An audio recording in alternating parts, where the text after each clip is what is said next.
31 जनवरी 2026, एक ऐसी तारीख जिसे भारतीय निवेशक शायद ही कभी भूल पाएंगे।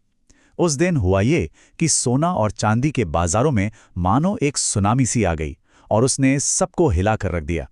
तो चलिए आज इसी ऐतिहासिक गिरावट की पूरी कहानी को परत दर परत समझते हैं। उस दिन भारतीय सर्राफा बाजार का नजारा कुछ ऐसा था कि चारों तरफ बस कोहराम मचा हुआ था। एक घबराहट का माहौल था। जो कीमती धातुएं रिकॉर्ड ऊंचाइयों पर चमक रही थीं, उनकी चमक अचानक से फीकी पड़ गई और मार्केट में हाहाकार मच गया। इस गिरावट का अंदाजा लगाने के लिए बस ये एक आंकड़ा ही काफी है। आईसीआईसीआई प्रूडेंशियल सिल्वर ईटीएफ, जो निवेशकों के बीच काफी पॉपुलर है, वो एक ही दिन में, जी हां, एक ही दिन में 21% तक टूट गया। ये एक बहुत जबरदस्त झटका था। और अगर चांदी की बात करें तो कीमतों में प्रति किलोग्राम 1,30,000 रुपए की भारी गिरावट आई। जरा सोचिए, जिन लोगों ने ऊंचे दामों पर निवेश किया होगा, उनकी पूंजी का क्या हाल हुआ होगा। और ये कहानी सिर्फ भारत तक ही सीमित नहीं थी। पूरी दुनिया के सर्राफा बाजार से लगभग 400 लाख करोड़ रुपए की वैल्यू बस एक ही झटके में साफ हो गई। ये गिरावट वाकई में सही मायनों में ऐतिहासिक थी। तो ठीक है, सबसे पहले ये देखते हैं कि इस गिरावट का असर कितना गहरा और कितना फैला हुआ था। मतलब कौन कौन से क्षेत्र इसकी चपेट में आए। तो देखिए, मामला सिर्फ गोल्ड और सिल्वर ईटीएफ्स तक ही नहीं रुका था। गोल्ड ईटीएफ्स में 8 से 10% की गिरावट आई, वहीं सिल्वर ईटीएफ्स तो 15 से 20% तक क्रैश हो गए। और इसका असर एक डोमिनो इफेक्ट की तरह माइनिंग सेक्टर पर भी पड़ा।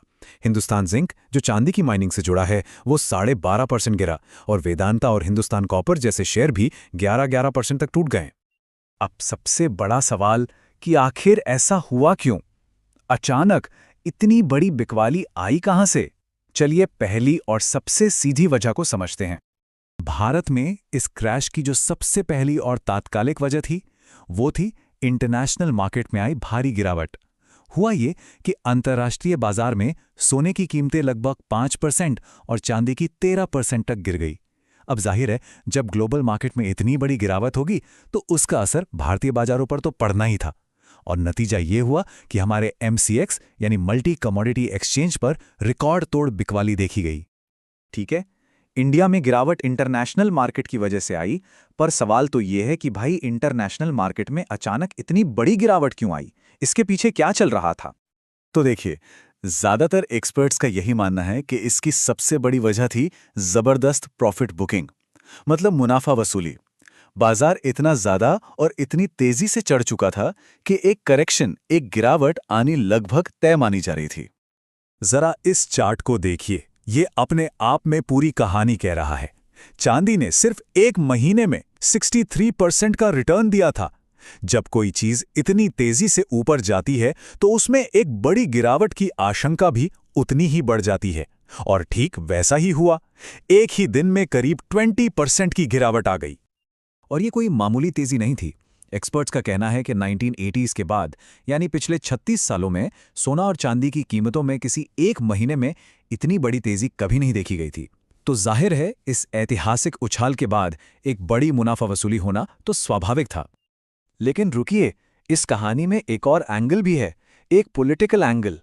क्या इस गिरावट के पीछे अमेरिकी राष्ट्रपति ट्रंप का कोई ऐलान था? चलिए देखते हैं। तो एक थ्योरी ये भी चल रही है कि अमेरिकी राष्ट्रपति ट्रंप ने जैसे ही फेडरल रिजर्व के चेयरमैन को बदलने का ऐलान किया, बाजार में एक पैनिक फैल गया और ये गिरावट शुरू हो गई। लेकिन वहीं दूसरी तरफ कई एनालिस्ट्स का ये भी मानना है कि ये असली वजह नहीं हो सकती, क्योंकि बाजार में एक बड़ा करेक्शन तो पहले से ही ड्यू था, मतलब उसकी उम्मीद की ही जा रही थी। तो ठीक है, ये तो हुई इस बड़ी उथल-पुथल की बात। लेकिन अब आगे क्या? लंबी अवधि में, लॉन्ग टर्म में सोना और चांदी का भविष्य कैसा नजर आता है? लंबी अवधि की तस्वीर समझने के लिए डी-डॉलराइजेशन नाम के इस ट्रेंड को समझना बहुत जरूरी है। इसका सीधा सा मतलब है कि दुनिया के देश अब धीरे धीरे अमेरिकी डॉलर पर अपनी निर्भरता कम कर रहे हैं और इसकी जगह सोना जैसे दूसरे एसेट्स में अपना रिजर्व बढ़ा रहे हैं। और यही वो ट्रेंड है जो सोने की लॉन्ग टर्म स्टोरी को सपोर्ट करता है। तो भले ही एक दिन में बाजार में भूचाल आ गया हो, एक्सपर्ट्स लंबी अवधि के लिए सोने चांदी की चमक को फीका पड़ता हुआ नहीं देख रहे। इसके पीछे कई ठोस कारण हैं। दुनिया भर में जियोपॉलिटिकल अनिश्चितता, सेंट्रल बैंकों द्वारा लगातार सोने की खरीद, भारत और चीन जैसे बड़े देशों की बढ़ती मांग और सोने का एक सेफ हेवन एसेट यानी एक सुरक्षित निवेश विकल्प होना। और देखिए, इस बड़ी गिरावट के बावजूद बड़े बड़े अंतर्राष्ट्रीय ब्रोकरेज फर्म्स अभी भी बुलिश हैं। मतलब उन्हें लगता है कि कीमतें यहां से और ऊपर जाएंगी। सिटी ग्रुप ने चांदी का टारगेट $150 प्रति आउंस दिया है, जबकि जेपी मॉर्गन और डॉयचे बैंक ने सोने का टारगेट $6000 प्रति आउंस से भी ज्यादा का रखा है। तो कुल मिलाकर एक्सपर्ट्स का संदेश एकदम साफ है। ये जो गिरावट आई, ये एक स्वाभाविक करेक्शन थी जो जबरदस्त मुनाफा वसूली की वजह से आई। इसलिए अभी बाजार में थोड़ा संभल कर चलने की जरूरत है। इसका मतलब है जो लॉन्ग टर्म इन्वेस्टर्स हैं, उनके लिए सबसे ज़रूरी सलाह यही है कि घबराहट में आकर कोई भी फैसला ना लें, बाजार को थोड़ा स्थिर होने दें, थोड़ा संभलने दें और उसके बाद ही अपना अगला कदम सोचें।